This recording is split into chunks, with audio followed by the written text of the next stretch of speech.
dans Genèse chapitre 9 au verset 25, dans traduction Louis II 1910, il est dit ici, et il dit, maudit soit Canaan, donc ce n'est plus Cham, parce que dans la traduction Abbé Filion, Noé a maudit Cham, donc Cam, tandis que dans toutes les autres versions, c'est plutôt Canaan que Noé a maudit.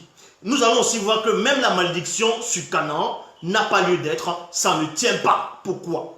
Dans Genèse chapitre 9 au verset 25, dans la traduction Louis II 1910, il est dit, et il c'est qui? C'est Noé, dit, maudit soit Canaan, maudit soit Canaan, maudit soit Canaan, qui soit l'esclave des esclaves de ses frères.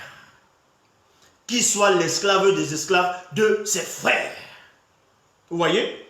Or, qu'est-ce que l'un des sages a expliqué? Bon, selon les Bibles classiques, dans Proverbes, chapitre 26, au verset 6, vous allez comprendre quelque chose. Canaan n'était pas là. Canaan n'a pas vu. Canaan, c'est qui? Canaan, c'est le petit-fils de Noé. Il n'avait pas vu la nudité de son grand-père. Donc, pourquoi la malédiction va tomber sur lui? Tandis que dans Proverbes, chapitre 26, au verset 2, il est dit, une malédiction non méritée n'atteint personne. Point. Est-ce que vous comprenez?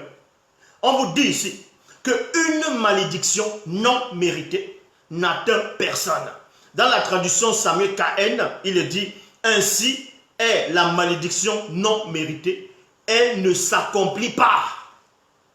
Elle ne s'accomplit pas. Donc Canaan n'a pas vu la nudité de son grand-père. Canaan n'est pas allé murmurer dehors, puisqu'il n'était pas là en ce moment quand Cham, selon les Bibles classiques, a vu la nudité de Noé. Donc Noé ne pouvait à aucun moment non seulement maudire Cham, parce que Dieu l'avait déjà béni, selon les Bibles, et il ne pouvait pas aussi maudire Canaan, son petit-fils, parce que son petit-fils n'a rien fait, n'a pas participé à cela. Donc, une malédiction qui n'est pas méritée n'atteint personne. Ça n'entre pas. C'est écrit. Est-ce que vous comprenez? Dans plusieurs versions.